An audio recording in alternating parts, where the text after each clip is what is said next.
Bienvenidos, esta es una nueva edición de Informe Diario. Soy Renato Olivera y antes de comenzar con la información vamos rápidamente con nuestros titulares.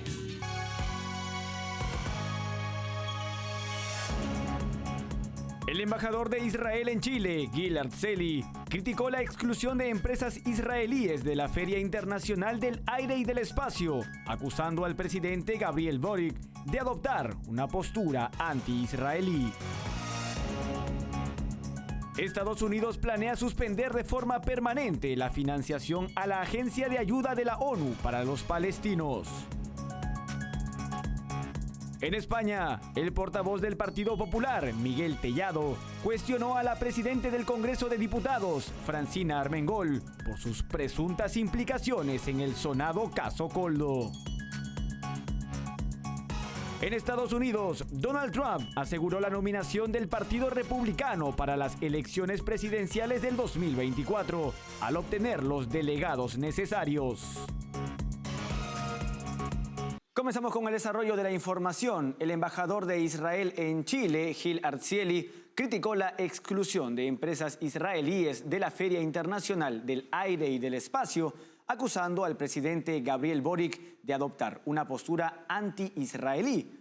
Arzelli lamentó esta medida que considera parte de una política sistemática de discriminación por parte del gobierno chileno. Además, expresó su preocupación por la falta de diálogo y la tensión diplomática entre ambos países.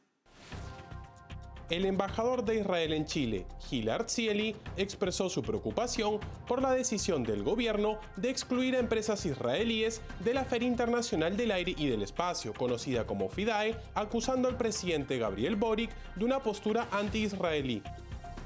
Durante una entrevista en el programa político Mesa Central, Arzelli lamentó esta medida, subrayando que Israel ha participado en la FIDAE desde su primera edición en 1980, destacando las profundas relaciones entre ambos países. El embajador señaló que esta exclusión no es un hecho aislado, sino parte de una política sistemática anti-israelí por parte del gobierno chileno, lo que considera lamentable y discriminatorio. Advirtió que están considerando acciones en organizaciones internacionales como la Organización para la Cooperación y el Desarrollo Económico y la Organización Mundial de Comercio, debido a esta discriminación que, según él, limita la competencia. Arzelli también criticó la falta de diálogo con el gobierno chileno desde hace más de 5 meses, tras el ataque al grupo terrorista Hamas contra Israel del 7 de octubre del 2023, lamentando el mutismo proveniente del Palacio de la Moneda y la Cancillería. Esta ausencia de comunicación agrava la tensión entre ambos países y dificulta la resolución de este conflicto. La decisión de excluir a empresas israelíes de un evento de importancia como la FIDAE demuestra que Gabriel Boric se alinea a los representantes del socialismo del siglo XXI, como Gustavo Petro y Luis Ignacio Lula da Silva, quienes han tenido una postura en contra de Israel en los últimos meses. Funcionarios estadounidenses consideraron que la suspensión de la financiación a la Agencia de Naciones Unidas para los Refugiados de Palestina en Oriente Próximo podría volverse permanente debido a la resistencia en el Congreso. Estados Unidos, junto con otros países, suspendió su financiamiento a la UNRWA en enero, después de que Israel acusara a empleados de la agencia en Gaza de estar involucrados en un ataque mortal del grupo terrorista Hamas. La ONU inició una investigación sobre estas acusaciones y la UNRWA despidió a parte del personal tras recibir información de Israel. Estados Unidos, que es el mayor donante de la UNRWA, ha solicitado ver los resultados de esta investigación antes de reanudar la posible financiación. Aunque se considera que solo se entregarán unos pocos fondos ya asignados a la UNRWA si se levanta la suspensión, cualquier financiación adicional requeriría la aprobación del Congreso. Actualmente existe una oposición bipartidista en el Congreso que está en contra de financiar a la agencia de la ONU, lo que hace improbable que Estados Unidos reanude las donaciones regulares en el corto plazo. Nos vamos a Venezuela, donde el régimen de Nicolás Maduro ha emprendido acciones para fortalecer sus relaciones bilaterales con Irán. La iniciativa por parte del régimen chavista muestra una disposición alarmante por intensificar vínculos con el régimen iraní, cuyo presidente, Ebrahim Raisi, es cuestionado por violar las normas internacionales de comportamiento y por apoyar a grupos terroristas. Reuters informó que el régimen de Nicolás Maduro e Irán están buscando acercarse. Esta maniobra de Venezuela para reforzar su relación con Teherán en medio de inminentes sanciones estadounidenses pone de manifiesto la persistente tendencia del régimen de Maduro hacia alianzas con naciones conocidas por financiar grupos terroristas y por su historial antioccidental. La administración de Maduro se apresura a saldar deudas pendientes con Irán, acelerando entregas de crudo pesado y cargamentos de combustible, en un intento desesperado por preservar un acuerdo que ha incluido cientos de millones de dólares en intercambios de petróleo y contratos desde su inicio hace 3 años. Además, Venezuela intenta renegociar proyectos inconclusos en sectores que van desde la agricultura hasta la fabricación de automóviles, antes de la visita del presidente iraní Ebrahim Raisi a Caracas en los próximos meses. Este esfuerzo por reforzar los lazos con Irán no solo revela una alarmante disposición a intensificar relaciones con un régimen que abiertamente desafía los estándares internacionales de conducta. Mientras Maduro busca desesperadamente sostener su economía y sector energético, opta por estrechar relaciones con un país cuya influencia en la región y el mundo ha sido ampliamente cuestionada por su apoyo a actividades terroristas y desestabilizadoras. Esto mientras se aliena de los Estados Unidos al no cumplir los acuerdos de Barbados, en los que prometieron elecciones justas. Sin embargo, el régimen ha continuado con la represión contra la oposición y ha confirmado la inhabilitación de María Corina Machado. La dictadura de Maduro, al priorizar la cooperación con Irán sobre la transparencia y el respeto a los principios democráticos, no solo compromete su integridad ante la comunidad internacional, sino que también pone en riesgo la seguridad y el bienestar de su propia población. Este acercamiento a Irán, lejos de ser una solución, es un reflejo de un régimen que en su lucha por mantenerse en el poder elige aislar aún más a Venezuela del escenario global. Este jueves, el Congreso de los Diputados en España acogerá el Pleno, donde se debatirá la polémica ley de amnistía. Esta propuesta ha generado una gran controversia y fuertes críticas en diversos sectores del país europeo.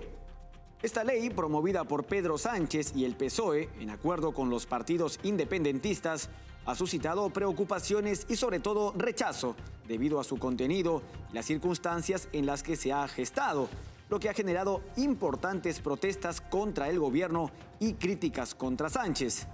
Tras haber sido modificada y aprobada nuevamente en la Comisión de Justicia la semana pasada, luego de que Junts la rechazara en la primera instancia, el texto está listo para ser sometido a votación en el Pleno.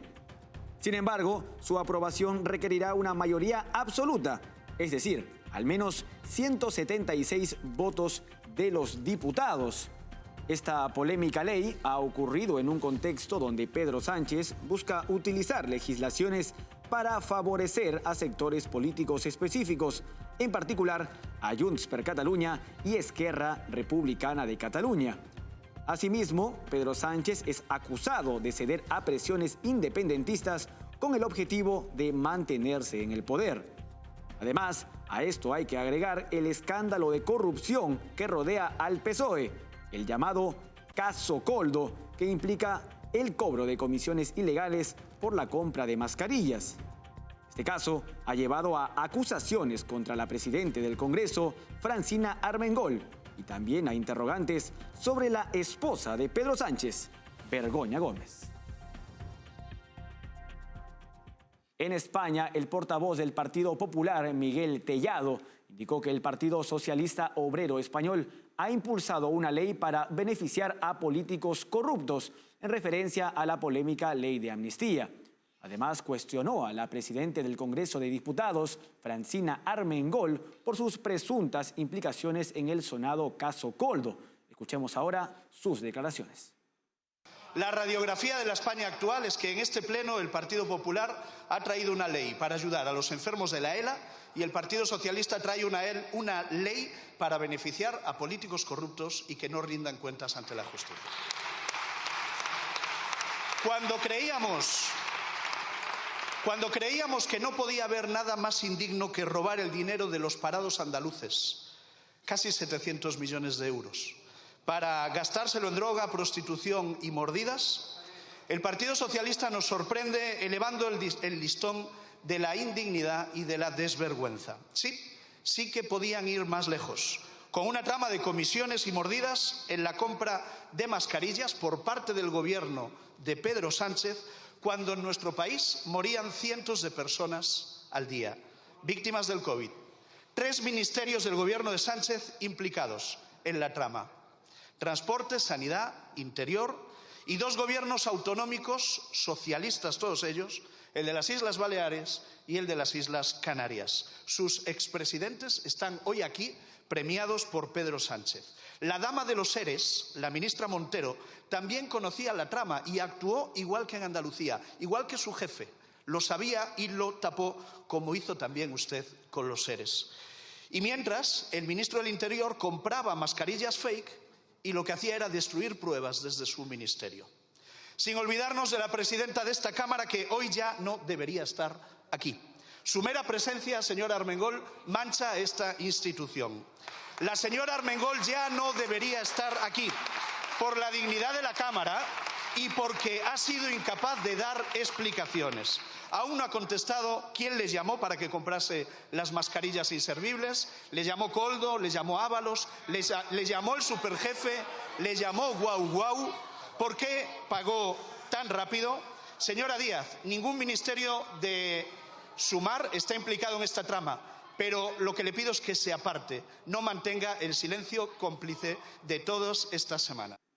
Momento de una pausa en Informe Diario. No se muevan, que regresamos con más información. Café Sombra de Pino. Un café diferente que crece a la sombra de pinos en Villarrica. Ya lo saben, Café Sombra de Pino. Un café premium al alcance de todos.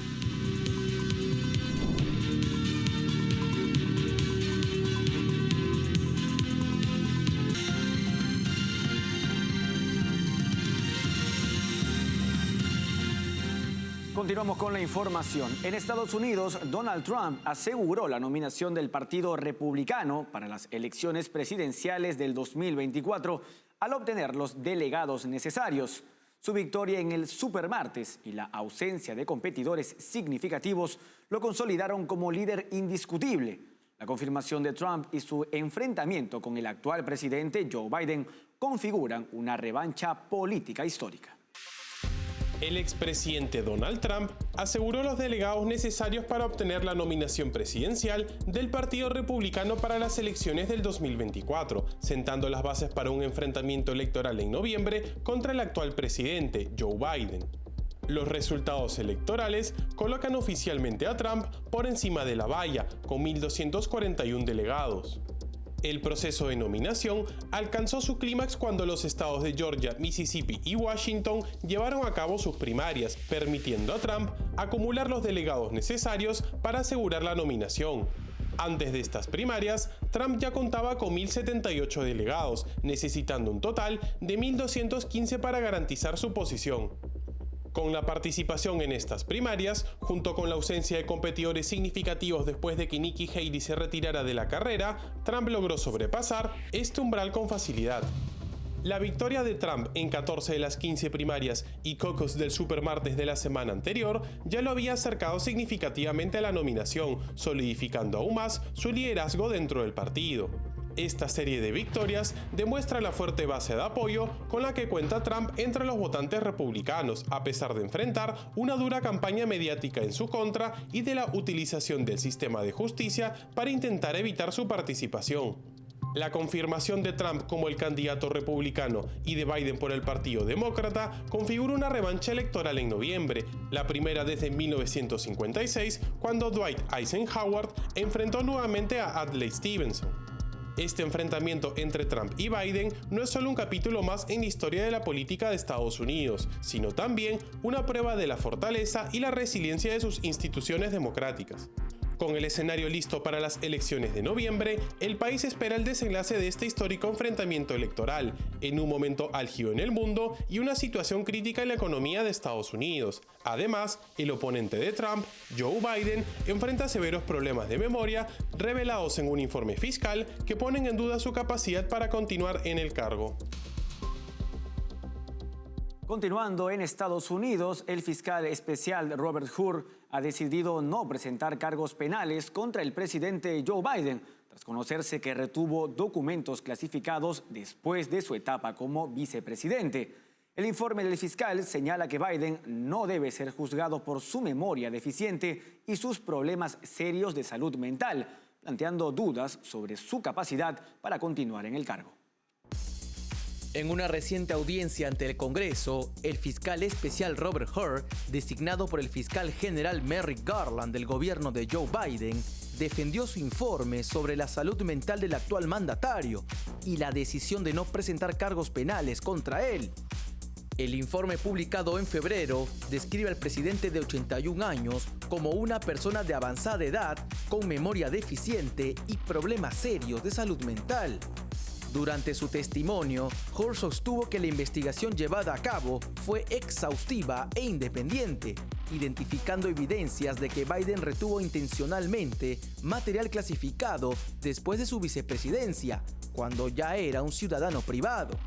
Sin embargo, la evaluación sobre la capacidad mental de Biden fue crucial para la decisión de no proceder con cargos, ya que Hur consideró cómo un jurado percibiría la memoria y el estado mental del presidente en un juicio penal. Este informe es un duro golpe para el presidente Joe Biden, quien ha conseguido los delegados suficientes para ser el candidato demócrata. Así, estos problemas de salud mental ponen en duda su capacidad para continuar en el cargo.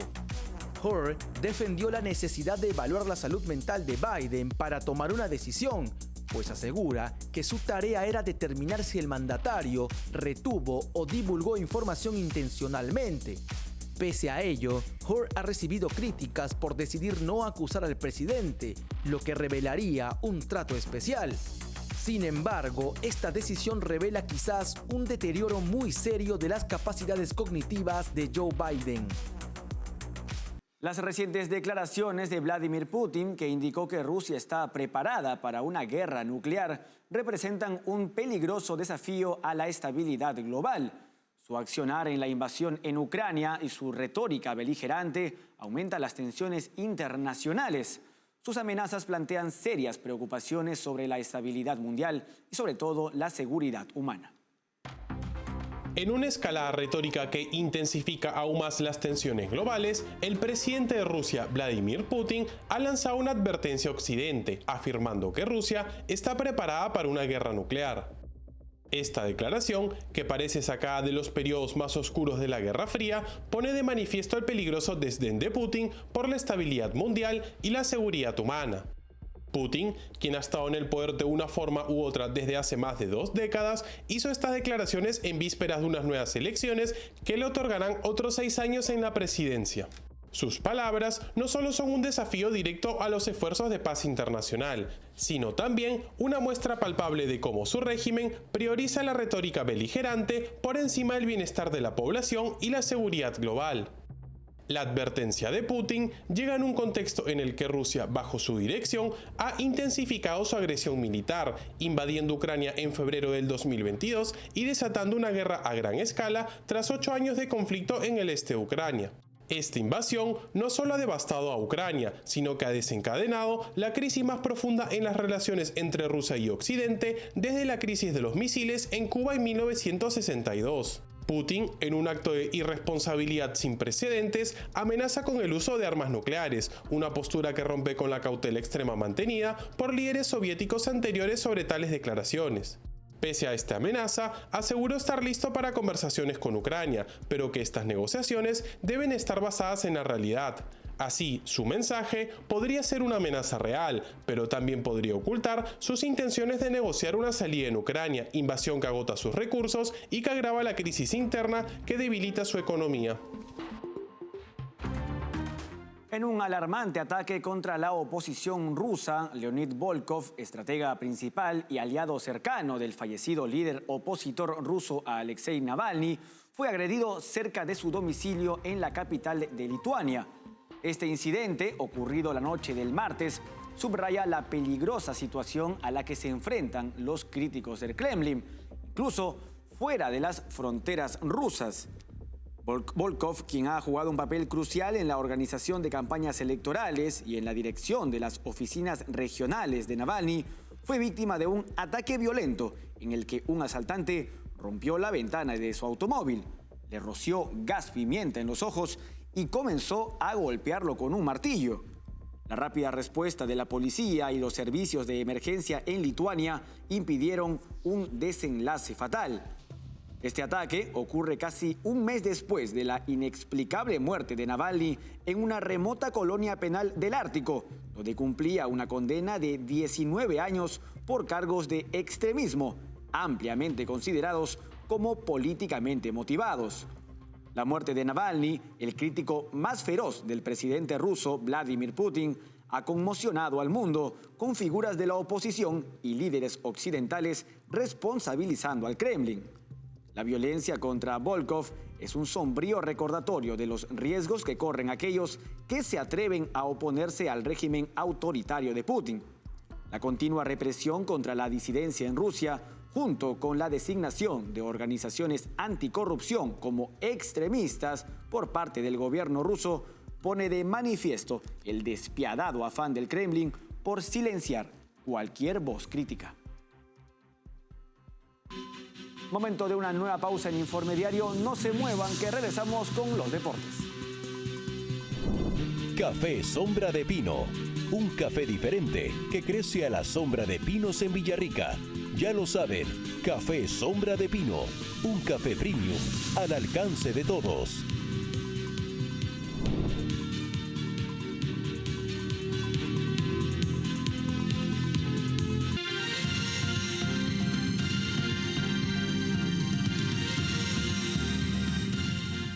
Regresamos con Informe Diario. Es momento de los deportes con Estefanía Álvarez.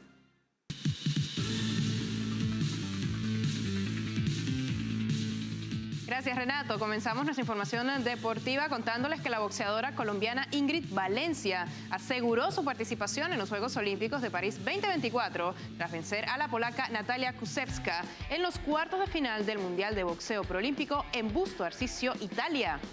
Esta victoria le otorgó a Colombia su cupo número 38 para la próxima edición de los Juegos Olímpicos. Valencia, quien compitió en la categoría de los 50 kilogramos, demostró un excelente desempeño a lo largo del torneo, clasificándose a las semifinales. Esta será su tercera participación olímpica, luego de haber obtenido una medalla de bronce en los Juegos Olímpicos de Río de Janeiro y de haber competido en Tokio 2020. La emoción de Valencia al conocer su clasificación fue evidente, pues con lágrimas de felicidad al ver levantada su mano por el juez. A sus 35 años de edad, la boxeadora colombiana tendrá la oportunidad de buscar una revancha tras su participación en Tokio 2020, donde experimentó un sabor agridulce.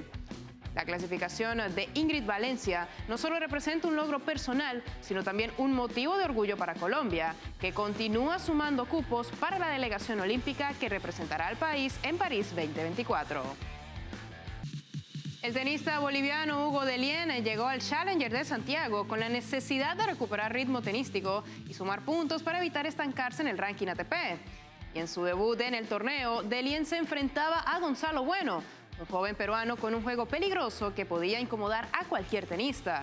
Sin embargo, Dellien mostró desde el principio un dominio notable en el partido. A pesar de los esfuerzos del peruano Gonzalo Bueno por mantenerse en el partido, Dellien logró imponer su juego y dominar los puntos clave. Y así Dellien logró cerrar el primer set con un resultado de 6-4. El segundo set fue más parejo, con Bueno elevando su nivel de juego y presionando a Dellien. Sin embargo, Dellien logró asegurar la victoria con un marcador de 7-6 después de 1 hora y 45 minutos de juego. Con esta victoria, Dellien avanza a la siguiente fase del torneo, demostrando una mejora en su juego y un paso importante hacia la recuperación de su confianza en la cancha. Y vamos al fútbol porque el delantero venezolano Salomón Rondón brilló con un espectacular hat-trick en la victoria de Pachuca sobre el Philadelphia Union en la Conca Champions. El Pachuca de México logró avanzar a los cuartos de final con un contundente marcador global de 6-0, luego de empatar 0-0 en el partido de ida. Salomón Rondón, quien recientemente se unió a Pachuca proveniente de River Plate, demostró su excelente forma con 3 goles decisivos en este encuentro. El primero de sus goles fue de penal, el segundo fue un potente remate con la zurda y el tercero fue una definición precisa con un toque de primera. Además de sus goles, el delantero venezolano también contribuyó con una asistencia en el partido. Con esta destacada actuación, Salomón Rondón acumula 4 partidos consecutivos marcando goles y ya suma 10 tantos en 13 apariciones con Pachuca. Su rendimiento ha sido fundamental para el éxito del equipo mexicano en la Conca Champions. El próximo rival de Pachuca saldrá entre el enfrentamiento del Robin Hood de Surinam y el Herediano de Costa Rica. Y el club brasileño Cruzeiro ha confirmado oficialmente el fichaje del delantero boliviano Marcelo Martins, quien regresa al equipo azul después de 2 años y en su 4º ciclo como jugador del club de Belo Horizonte. A través de sus redes sociales, Cruzeiro dio la bienvenida a Marcelo Martins, anunciando su incorporación al equipo. El comunicado también menciona que el jugador se unirá al grupo hasta final del Campeonato Mineiro. Marcelo Martins, de 36 años, muestra que aún tiene mucho fútbol por delante al sumarse a su gran amor en el fútbol brasileño. Durante sus etapas anteriores en Cruzeiro, el delantero boliviano dejó una huella importante, contribuyendo con 3 campeonatos brasileños y destacando como goleador en competiciones nacionales e internacionales. El retorno de Marcelo Martins a Cruzeiro representa un refuerzo importante para el equipo y una oportunidad para seguir sumando éxitos, tanto a nivel personal como colectivo en su carrera. Los aficionados del club esperan ansiosos verlo en acción nuevamente con la camiseta azul. Y con esto llegamos al final de nuestra información deportiva en Informe Diario. Café Sombra de Pino, un café diferente que crece a la sombra de pinos en Villarrica. Ya lo saben, Café Sombra de Pino, un café premium al alcance de todos.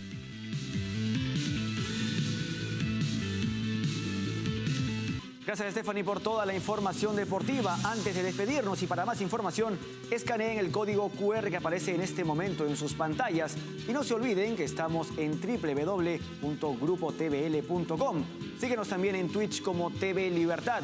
Escúchanos a través de Spotify como TVL en español. Y por supuesto, suscríbanse a nuestro canal de YouTube, donde podrán encontrarnos como TVL en español.